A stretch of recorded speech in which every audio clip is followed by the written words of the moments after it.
Arne Engels is subject to being looked at by Atalanta. Brendan Rodgers was asked for 15 minutes about something that had nothing to do with the game tonight, and this was the team that last time Celtic met Dundee United away just back in December. The team that day was Greg Taylor, Liam Scales, Stephen Welsh, Tony Ralston, Rio Hatate, Callum McGregor, Luke McCowan, Dyson Maeda, Kyogo Furuhashi and Yang. There's absolutely no way that Greg Taylor will get dropped for this game tonight at Celtic Park. I think that the team will start. It's whether to be seen whether he changes Scales for Trusty or whether he keeps going with Trusty and Cameron Carter-Vickers at the back, and Alistair Johnson will start the game tonight. In the midfield, Callum McGregor, a bit like the last time in that middle. Will Luke McCowan retain his place for Rio Hatate to come back into the starting lineup after he was dropped the previous game? I expect Dyson Maeda to start and Kuhn on the wing, and Kyogo Furuhashi to take his starting berth tonight. So there will be a little bit of changes compared to the last time that we played them. But the last time we played them, we were carrying a little bit of injury issues, wasn't there? And there was a flu bug going around Celtic Park, and they managed to keep us to a 0-0 draw. Tonight, Dundee United want to do one thing and one thing only, and that's frustrate the living daylights out of Celtic. Yes, they want to try and make sure that it's a 0-0 draw again, because they see a 0-0 draw as a victory as far as they are concerned. But Celtic will have the firepower, hopefully, to make sure that it's not a 0-0 draw. We're at Celtic Park, we'll have the big crowd behind us. And as Brendan Rodgers says, it could take, and I spoke about it last night on the live, if you look back the history of Celtic and people making a big issue about, and I think kind of Brendan spoke about it, the fact that, you know, we could be sitting, teams could be pegged back for 80 minutes. It's nothing new when you look at the history of Celtic. Look how many late goals that we scored during the Tommy Burns era. We scored late goals pretty much every game that season. The one big major season that we had with Tommy Burns, and it was unfortunate that he didn't win the league that season. But ever since then, and before then, Celtic have always been renowned for late goals for winning games. It's nothing new. I think that the modern day fan and people that jump onto social media and complain about everything left, right and centre, the way that the ball gets played, I mean, I can't remember that happening as much, you know, because ball has been passed back to defenders since the game was born, really.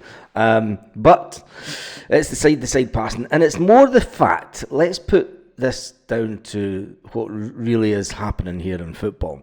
It's the fact that teams will sit back. Never has there been a time in the history of football where teams have sat back so deep. There was never... could you imagine Tommy Burns' sides? Could you imagine Martin O'Neill's side coming up against the back five? It never happened.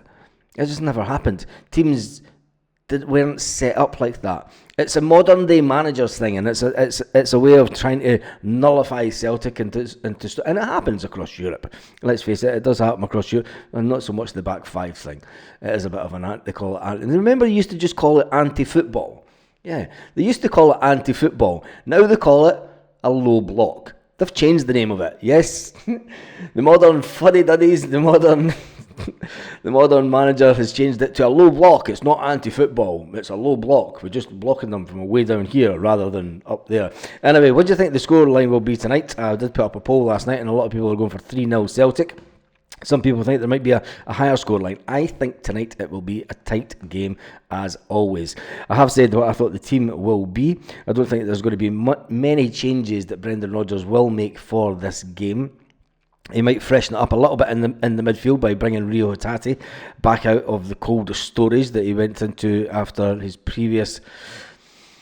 let's not even talk about that game at the beginning of the month. But it is a busy time for Celtic. We have this game tonight, and then we've got a run of games. We do go on a run of games in January. We travel up to Ross County this weekend. Hope the weather's fine for that, because it's a lovely trip up. Let's hope there's not too much snow.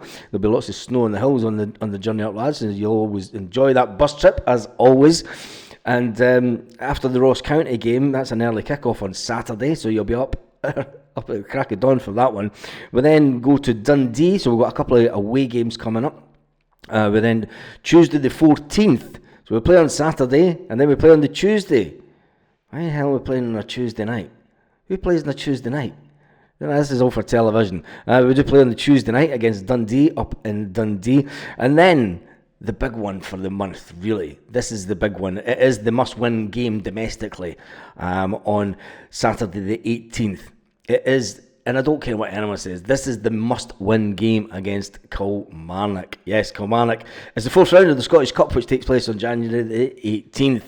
And then, yes, it's that time again where the music cries out at Celtic Park. It will be a full house, and the noise of the stadium will be unbelievable. Nobody will be talking about players getting stick from the fans, because the noise that the boys will make will be unbelievable. It's back into the Champions League on Wednesday the 22nd of January for an 8 o'clock kickoff as Celtic entertain Young Boys, who've been the whipping boys of the Champions League. One of many teams who have been the whipping boys of the Champions League.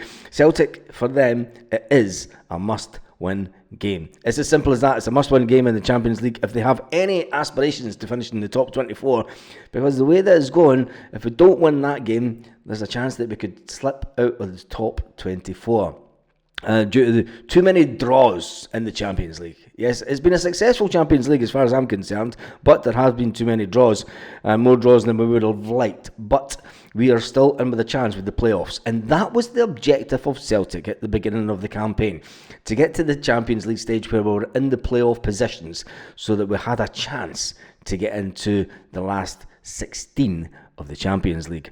If we manage to win the Scottish Cup game at home, which I think that we will, we'll have more than enough to dismantle Kilmarnock at home, and then going on to the Young Boys game, it could be an absolutely fantastic month for Celtic.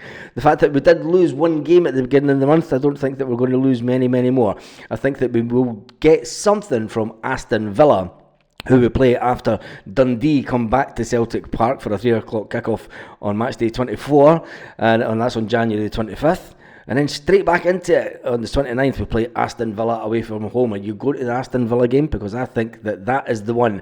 And I've always said, we will know by then that we will be secure. I said right at the beginning of the campaign, the time that we get to Aston Villa, we will know that we'll be secure in finishing in the top 24. We had a great opportunity, this one, and I think when you look back on the campaign, people say it's not been as successful as it could have been. Well, coulda, shoulda, woulda. It doesn't really matter. As long as we finish in the top 24 and we do get onto the playoff positions.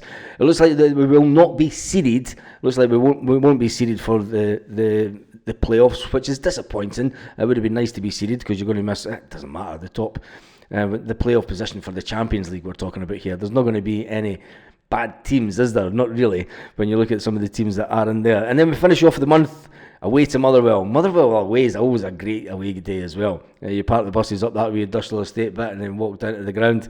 And it's Motherwell away is always a fantastic away day, and a cracking one to end the month off. Well, it's not, because it goes into February, that one. That's on the 2nd of February.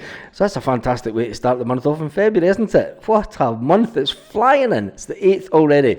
We will be doing a live 1.5 hours before the game tonight. Yes, big game at Celtic Park. Will the Boo Boys be out? Will Brendan Rodgers take umbrance to any songs that are sung? But last night he said, look, people can sing what they want at Celtic Park.